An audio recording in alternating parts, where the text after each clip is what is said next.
हाँ, नमस्कार दोस्तों। फ्रेंड्स, आज हम देखेंगे कि हम पर्टिकुलर डेट पर अपनी एज कैसे निकाल सकते हैं। यानी किसी अगर पर्टिकुलर दिनांक पर या किसी एक ख़ास डेट पर अगर हमको अपनी उम्र निकालनी है, हमको एज निकालनी है। आम तौर पे ये जब हम कोई भी फॉर्म फिलअप करते हैं किसी कंपटीशन एग्ज़ाम का या जनरल कोई फॉर्म फिलअप करते हैं, तो एक ऑप्शन, एक कॉलम रहता है उसमें कि इस पर्टिकुलर डेट पर आपकी एज क्या है।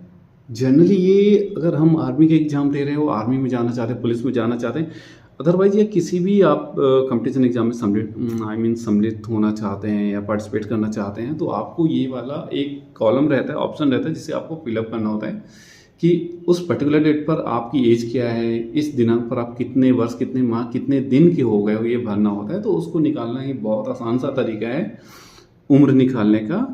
उम्र कैसे निकालते हैं? How to find age on a particular date. सबसे पहले आपको वो डेट लिखनी होती है जिस डेट पर आपको उम्र निकालनी है। यानी आपको जो डेट दी हुई है कि आपको इस डेट पर अपनी उम्र को कैलकुलेट करना है, अपनी एज को कैलकुलेट करना है कि इस पर्टिकुलर डेट पर आपकी एज क्या होगी, तो आपको वो पर्टिकुलर डेट लिख लेनी है। फिर इसके बाद आपको अपनी डेट ऑफ बर्थ, जो आपकी डेट ऑफ बर्थ जन्मतिथि होती है, उस जन्मतिथि को लिख लेना है। ये दोनों चीज़ें आपके पास रहें। आपको अपनी डेट ऑफ बर्थ मालूम होनी चाहिए और वो डेट पता होनी चाहिए जिस डेट पर, यानी जिस दिनांक पर आपको अपनी एज को कैलकुलेट करना है, यानी आपको अपनी आयु को निकालना है, उसकी गणना करनी है। जिस दिनांक पर उसकी गणना करनी है, उस दिनांक को आपको पहले लिखना है, ऊपर लिखना है, और उसके नीचे आपको लिखनी है अपनी date of birth. First number में आपका रहेगा, आप जो जिस डेट पर आप कैलकुलेट कर रहे हो, जिस दिनांक पर, उसके नीचे आपका डेट ऑफ बर्थ रहेगा। आप ईयर वाले सेक्शन के नीचे ईयर वाला सेक्शन लिखना है, मंथ वाले सेक्शन के नीचे मंथ वाला सेक्शन लिखना है, डेज वाले सेक्शन के नीचे डेज वाला सेक्शन लिखना है। ऐसा नहीं कि इधर डेज, इधर मंथ, इधर ईयर है तो डेट ऑफ बर्थ पहले मंथ, डेज फिर ईयर। यानी ऐसा नहीं, सेक्शन एक जैसा होना चाहिए, ईयर, मंथ एंड डेज। इतना करने के बाद, इतना लिखने के बाद आपको ये देखना है, ईयर वाले सेक्शन को छोड़ के आपको मंथ वाले सेक्शन में और डेज वाले सेक्शन में थोड़ा सा माइंड करना है। आपको देखना है कि जो ऊपर जिस डेट पर, जिस पर्टिकुलर डेट पर आप कैलकुलेट कर रहे हो अपनी एज, यानी जिस दिनांक पर आप अपनी एज की गणना करने जा रहे हो, जो आप ऊपर लिखे हो, तो उसका मंथ वाला सेक्शन, डेज वाला सेक्शन नीचे के मंथ वाले सेक्शन और डेज वाले सेक्शन से ग्रेटर होना चाहिए। यानी जो मंथ वाले सेक्शन में जो नंबर, जो डिजिट्स लिखी गई है, और डेज वाले सेक्शन में जो डिजिट्स है, वो दोनों डिजिट्स नीचे वाली दोनों मंथ और डेज से ग्रेटर होनी चाहिए। यानी जैसे नीचे यहाँ पे हम देख रहे हैं, लिखा है थर्ड मंथ, तो ऊपर 7 है, ठीक है, माइनस हो जाएगा, चल जाएगा। ऊपर लिखा है 1, नीचे भी लिखा है कि ये भी ठीक है, इक्वल है, माइनस हो जाएगा। ऐसा नहीं है कि ऊपर वाली नंबर छोटी हो जाए, छोटी हो जाएगी तो माइनस होगा नहीं, क्योंकि हमको सेपरेट सेक्शन को माइनस करना है। ईयर वाले सेक्शन से ईयर वाला सेक्शन माइनस होगा, मंथ वाले सेक्शन से मंथ वाला सेक्शन माइनस होगा, एंड डेज वाले सेक्शन से डेज वाला सेक्शन माइनस। यानी यहाँ पे हमको सेपरेट माइनस करना होता है। ऐसा नहीं होता कि हम कैरी लेके माइनस कर सकते हैं। जो जनरल माइनस करते हैं वो रूल यहाँ पे नहीं चलेगा। कैरी लेने वाला रूल चलेगा आपके केवल सेक्शन में, जो आपका सेपरेट सेक्शन है। अगर ऐसा कुछ होता है कि ये कम है, तो हम आगे भी एग्जाम्पल नीचे देख लेंगे। तो सबसे पहले इसको देख लेते हैं। जैसे ईयर में हो गया 2023, यानी 1 जुलाई 2023 को, 1 जुलाई 2023 को कोई पर्टिकुलर व्यक्ति जिसकी जन्मतिथि है 1 मार्च 1990, उसकी आयु कितनी होगी 1 जुलाई 2023 को। यानी 1 जुलाई 2023 को एक व्यक्ति है, उस व्यक्ति का नाम कुछ भी मान लीजिए, सलमान, आमिर खान, सलमान खान, या जो आपका नाम हो कुछ भी मान लीजिए, जिसकी डेट ऑफ बर्थ ये लिखी है 1 मार्च 1990।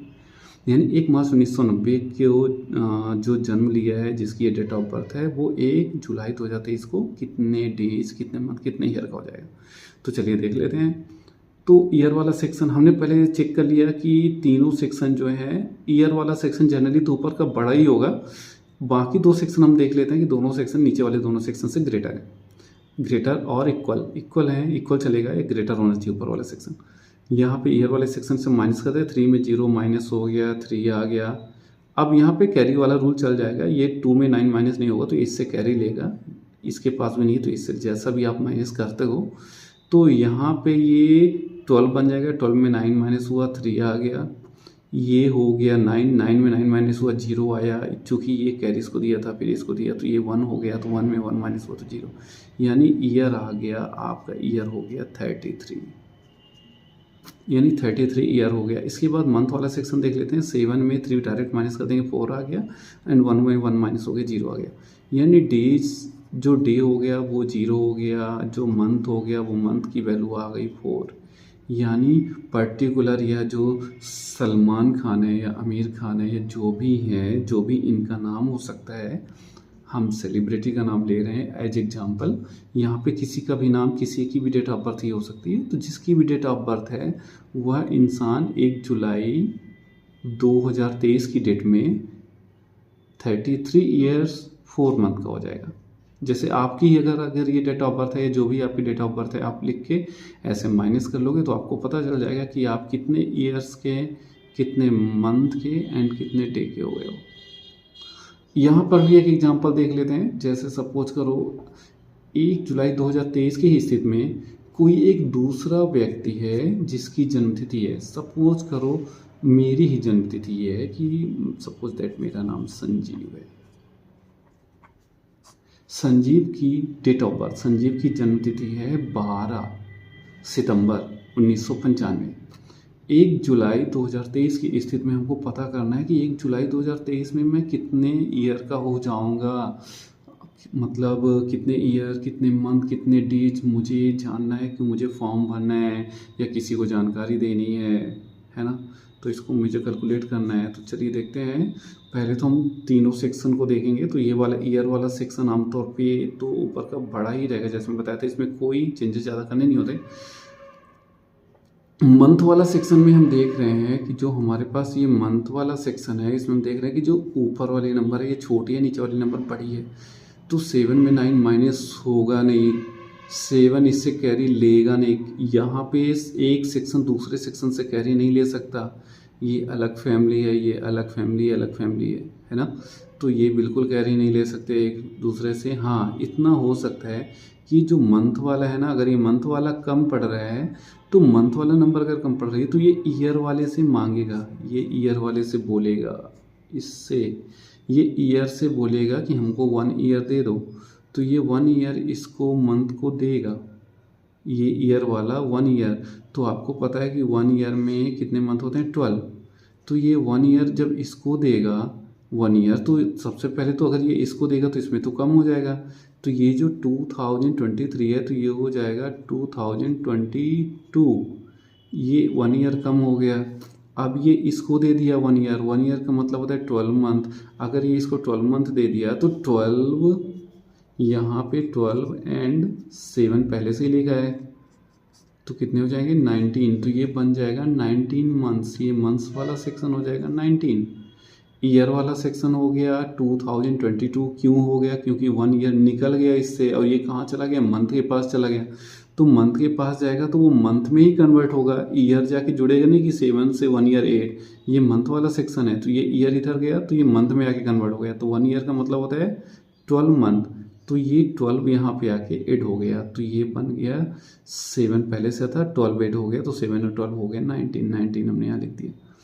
अब हम देख रहे हैं कि ये जो डेज वाला सेक्शन है, डेज वाला सेक्शन में भी थोड़ा सा कुछ गड़बड़ दिख रहा है।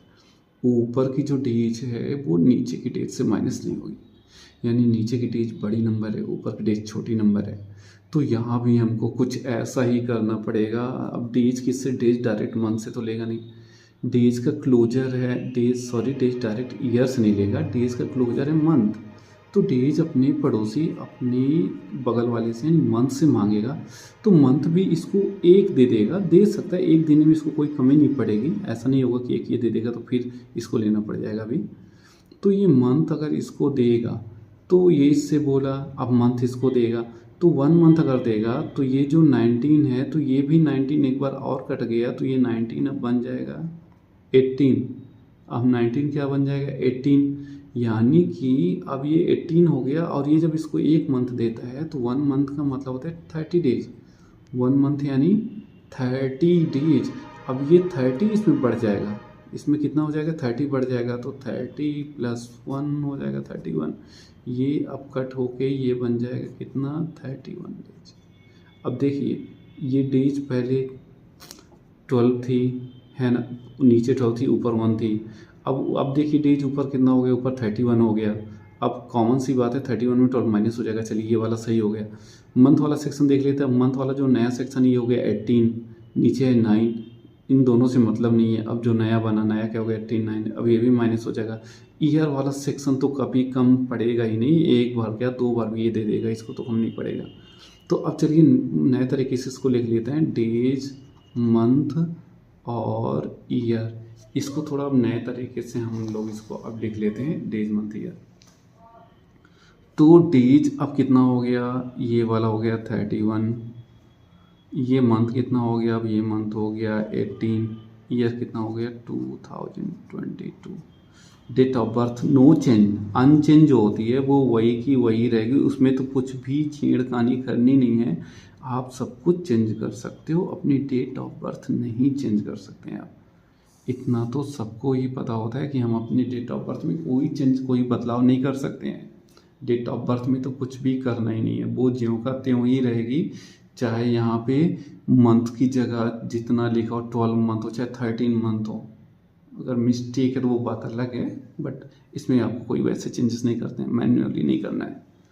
अब देखिए अब इसमें माइनस करते हैं, तो यहाँ पे माइनस सीधा सीधा जैसे नॉर्मली माइनस अलग अलग सेक्शन का अलग अलग माइनस करना है आपको। तो इस सेक्शन को माइनस कर लेते हैं, 12 में 5 जाएगा, यानी 12 में 5 के आगे 7। अब ये चूँकि 2 था तो इससे कैरी लिया, तभी तो 12 बना था। जनरली जैसे अपन माइनस करते हैं जिस टाइप से, भी हो गया 1, यानी 11, 11 में 9 गए तो आ गया 2। अभी 9 में 9 गए तो ये हो गया 0, ये भी हो जाएगा, 1 बचेगा, ये तो 1 में गया 0, ये आ गया 27। 18 में 9 गए, डायरेक्ट 9 ही आ जाएगा। और इधर ये हो जाएगा 11 में 2 गए 9, और ये बनेगा 2, 2 में 1 गए 1, यानी 19 डेज आ गया, 9 मंथ आ गया 27 ईयर्स।